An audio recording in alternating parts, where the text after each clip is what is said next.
morning to you. Welcome to today's deep dive. We are presenting a thorough, objective examination of the current events shaping our world today. Over the course of this broadcast, we will be analyzing the strategic situation across the Asian continent over the past 2 weeks, focusing on the critical flashpoints and, well, the shifting power dynamics that define the region today. Good morning. It is a privilege to be here to provide a clear, measured analysis of the intelligence at hand. In a landscape that is often dominated by sensationalism, our mandate today is to rely strictly on the data. Quite right. Before we begin our analysis, we must acknowledge that this deep dive is sponsored by ProWave AI, and the intelligence we are reviewing is generated by Stylo News, the AI-powered news application. Yes, an essential distinction to make. Indeed. For the official record, I will now read the title of today's briefing.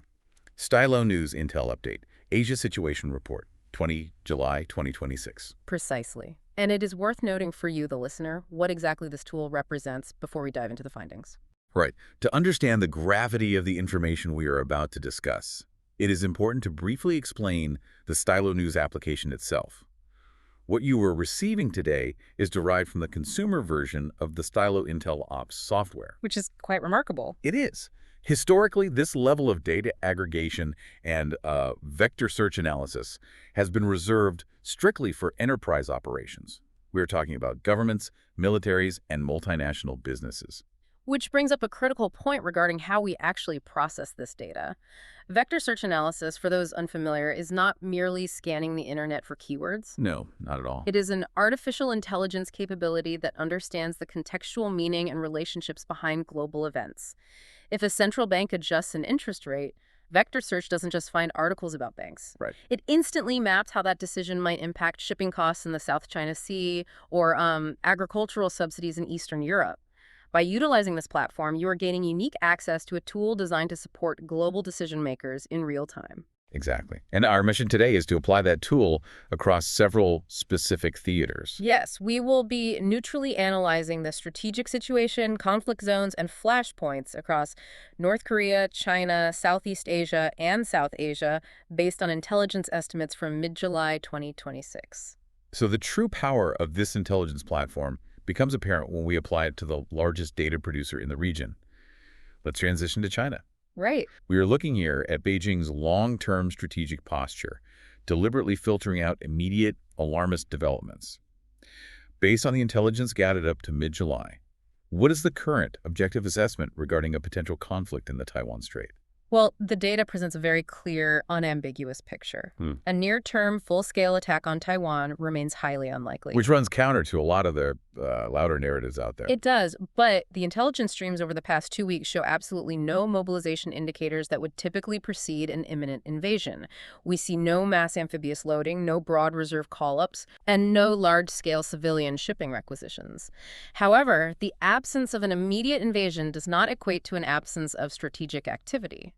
Beijing is actively shaping the battle space through a calculated sovereignty erosion campaign, often referred to as gray zone escalation.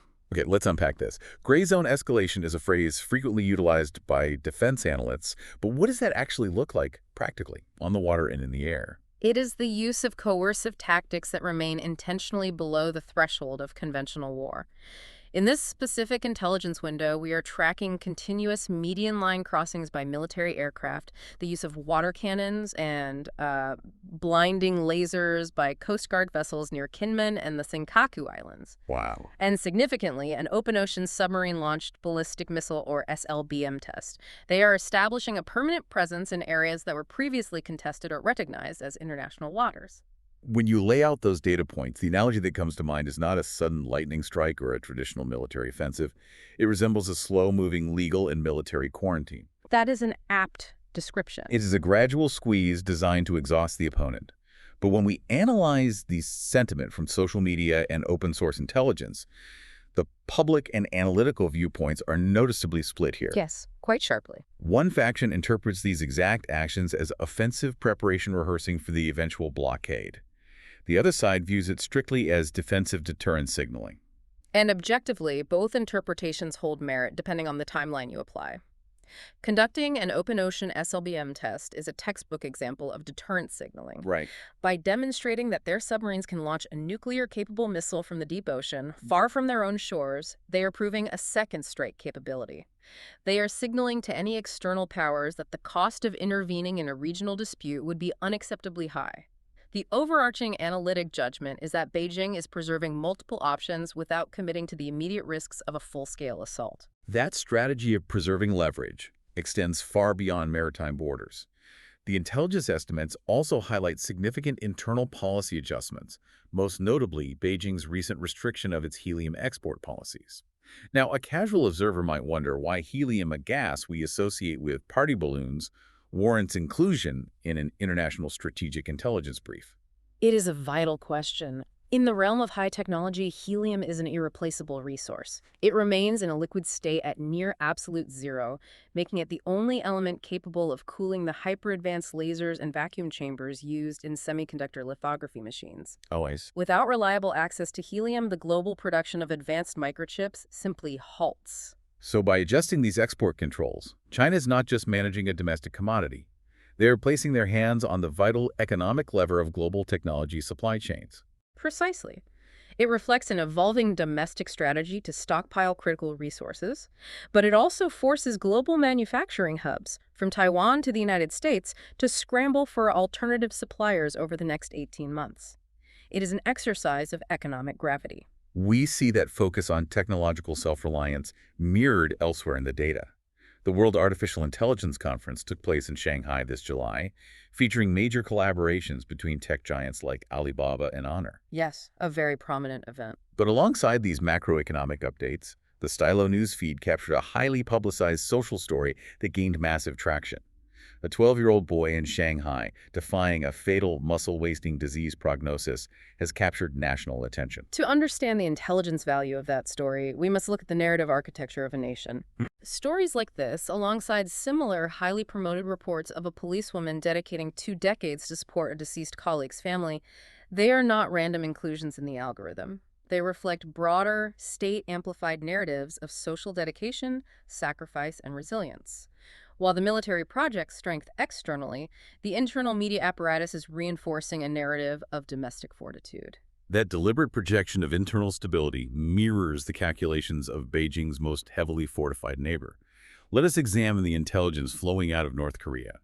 In mid-July, high-ranking Chinese official Wang Huning traveled to Pyongyang to commemorate the 65th anniversary of their mutual assistance treaty. This high-level diplomatic engagement is significant. The visit underscores a strategic recalibration in Northeast Asia. Both nations are publicly reinforcing their alliance to counter what they perceive as mounting external pressures from the United States and the expansion of NATO partnerships in the Indo-Pacific. And Pyongyang's rhetoric in response to that perceived pressure has been markedly sharp.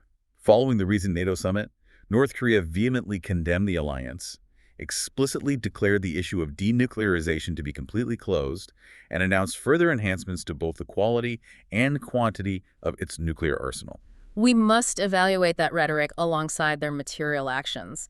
It aligns directly with their deepening military ties with Russia.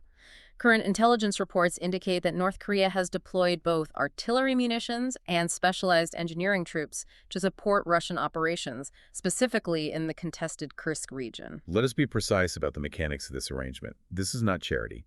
The compensation for this deployment is reported to be Russian food, medicine, and most importantly, advanced military technology. But here is where the open source intelligence, particularly on Platform X, raises an immediate concern that we must address for the listener.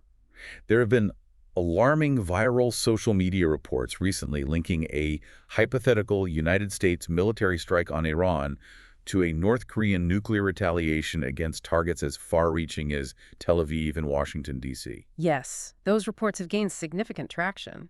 So I have to ask, is this just rhetorical noise or a measurable policy shift? Is there any actual intelligence supporting a preemptive North Korean strike capability for Iranian defense? What's fascinating here is how deterrence signaling actually functions in this context. The assessment is that this is strategic opportunism. There is no mobilization data suggesting Pyongyang is preparing an unprovoked intercontinental strike to defend Tehran. Right. By inserting itself into Middle East deterrence discourse, Pyongyang is attempting to artificially raise the hypothetical costs for any U.S. action globally. They are trying to force allied military planners to divide their attention and resources. It is a psychological operation, then. It complicates the calculus for global decision makers without requiring North Korea to actually move a single missile launch vehicle out of its silo. Exactly. It is a cost-free expansion of their political nuclear signaling. And it is important to note a parallel drawn in the intelligence summaries regarding global proliferation. The Stylo estimates explicitly link North Korea's aggressive posture to developments in Pakistan, specifically Islamabad's continued rejection of a no-first-use nuclear doctrine and its ongoing development of tactical nuclear weapons. That concept of nuclear threshold management brings us directly to a theater where the threshold is actively being tested on the ground, which is South Asia. If East Asia is currently characterized by nuclear rhetoric and strategic posturing, the Indian subcontinent is characterized by active kinetic friction. The overarching intelligence assessment for South Asia is that the threat of a full-scale, four-way general war involving India, Pakistan, Afghanistan, and China remains low in the immediate term. However, the risk of localized, subconventional escalation is highly elevated. Subconventional escalation, meaning, practically speaking, armed conflict that utilizes militias, insurgent groups, or border skirmishes rather than deploying formal tank divisions and fighter squadrons. Correct. And the specifics gathered by the Stylo Intel Ops engine illustrate a highly volatile border reality right now. Since July 7th, there have been continuous exchanges of live fire along the line of control in Kashmir. Which is deeply concerning. Indeed. Furthermore, we are seeing the reinforcement of over 10,000 Indian troops into the region, alongside Pakistani claims of civilian casualties resulting from the cross-border shelling. To understand these tactical movements, we must explore the underlying causes. Why is this friction intensifying precisely at this moment? The intelligence points heavily toward Pakistan's internal instability acting as the primary catalyst. Specifically, the Balochistan region is currently the most active terrorist and insurgent battle space in South Asia. We must understand the mechanics of Balochistan to understand the border. It is a resource-rich but politically marginalized province. Insurgent groups there retain the capacity for daily executions, ambushes, and targeted attacks on state infrastructure. This internal security burden severely limits the Pakistani state's capacity to govern effectively. And the data shows this internal pressure inevitably bleeds outward. The reporting details that cross-border tensions with Afghanistan are rising, especially when Afghan nationals are alleged to be among the attackers in Balochistan. How does this internal crisis directly trigger artillery fire with India? It comes down to domestic political survival and the risk of misattribution. When a state faces severe domestic legitimacy erosion from internal conflict, it cannot afford to look weak. If a major insurgent attack occurs within Pakistan, the military may feel compelled to project strength externally, either by blaming Indian intelligence or by initiating localized border skirmishes. It is a classic diversionary tactic. So, based on the intelligence vectors, what are the most likely courses of action for the listener to monitor in this specific theater? As stated, we are not tracking toward a general war. The most plausible pathway is a scenario of overlapping crises. Internal unrest in Balochistan triggers a mass casualty militant incident. This sparks immediate cross-border artillery duels, localized raids, or standoff drone strikes along the Indian border, all while simultaneous border violence occurs with Afghanistan. It is a high-friction environment where a minor tactical miscalculation can easily result in dozens of casualties. While South Asia deals with the friction of contested borders, the geopolitical strain takes a completely different shape when a state fractures from within. We move now to the internal conflicts and maritime disputes of Southeast Asia. The Stylo News intelligence engine isolates one specific crisis as the principal destabilizer for the entire region. That is the unresolved civil war in Myanmar. It is currently Southeast Asia's deadliest and most fragmented conflict. It presents a total collapse of state stability, while simultaneously threatening neighboring nations through massive refugee outflows and the proliferation of transnational organized crime syndicates operating in the power vacuums. The open-source intelligence details here are stark. We have verified reports describing ongoing junta airstrikes targeting civilian infrastructure and the implementation of forced conscription by the military government. Conversely, the People's Defense Forces, or PDF, are increasingly utilizing highly effective asymmetric tactics. Specifically, the use of first-person view, or FPV, drones to strike Burmese army ships and fortified positions along the Chinwin River in the Saging region. The introduction of FPV drones into this theater requires careful analysis. This is a profound tactical evolution. We are observing decentralized, lightly funded armed groups taking commercially available racing drones, strapping shaped explosive charges to them, and flying them directly into the radar domes or engine rooms of multi-million-dollar naval vessels. Which completely upends the traditional military balance of power. It does. The broader strategic reality is that the central state has lost its monopoly on violence, and Myanmar's borderlands will remain under fragmented warlord-style control for the foreseeable future. And this internal disintegration is creating an acute diplomatic crisis for the Association of Southeast Asian Nations, or ASEAN. The intelligence highlights how this conflict is fundamentally fracturing the bloc. It is exposing the limitations of consensus-based diplomacy. ASEAN is struggling to manage a protracted conflict that it simply has no mechanism to decisively shape. As a result, the intelligence characterizes the diplomatic environment as increasingly pragmatic but far less unified.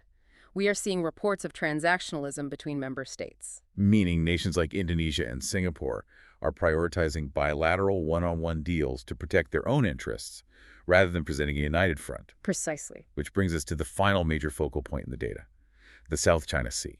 July marked the 10th anniversary of the 2016 South China Sea Arbitral Award, an international ruling that largely invalidated Beijing's expansive territorial claims. This anniversary prompted major diplomatic conferences in Jakarta this past month. The South China Sea remains the principal interstate flashpoint in Southeast Asia. While Asian fractures over Myanmar, the reporting notes continued gray zone maritime activity again, operating just below the threshold of war. We are tracking sustained Coast Guard blocking maneuvers and vessel ramming incidents, particularly affecting the Philippine resupply missions around the Second Thomas Shoal. Impartially reviewing the diplomatic maneuvers surrounding this anniversary, the intelligence notes a significant strategic proposal. China has responded to the anniversary of the arbitral ruling not just with maritime pressure, but by proposing an entirely different legal framework. Beijing has formally proposed the use of an international organization for mediation to resolve these maritime disputes. And this is how you rewrite the rules of international relations. What we are observing is the presentation of a competing framework for regional stability. Rather than adhering to Western-backed international courts, Beijing is offering an alternative, localized mediation approach to the disputes. The potential for a deliberate, declared war between Southeast Asian nations remains low, but the risk of an accidental maritime escalation involving external treaty allies, such as the United States, remains a persistent background threat that all regional actors are acutely aware of. This concludes the formal intelligence review of our 4 primary regions. To summarize the most likely future indicators that you, the listener, should watch for globally based on this data. First, monitor for localized subconventional flare-ups on the India-Pakistan border, driven directly by the internal insurgencies in Balochistan. Second, watch for macroeconomic adjustments and potential bottlenecks in global high-tech supply chains resulting from China's updated helium export policies. And third, continue to observe the exact nature of military technology transfers between Russia and North Korea, as these have direct implications for long-term nuclear deterrence in the Indo-Pacific. As we wrap up this briefing, I want to take a moment to explain how you can access this level of intelligence yourself. The Stylo News app, which generated the insights for today's deep dive, is available for both mobile and computer platforms. It allows individuals to completely customize their own personal intelligence-style briefs based on their specific interests.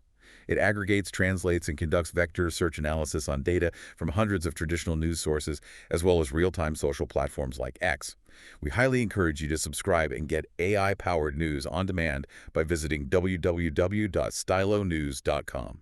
It is an invaluable resource. And with that, the formal broadcast concludes.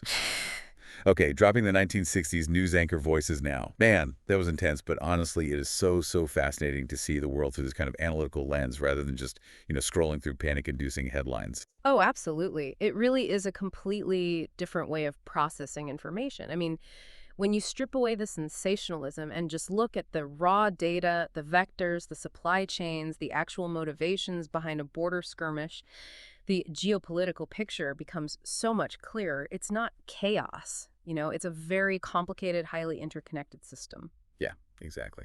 Thank you so much to everyone for listening and hanging with us through this deep dive. We always love hearing from you, so please feel free to request topics for future deep dives, and be sure to follow Stylo News on your favorite social media platforms.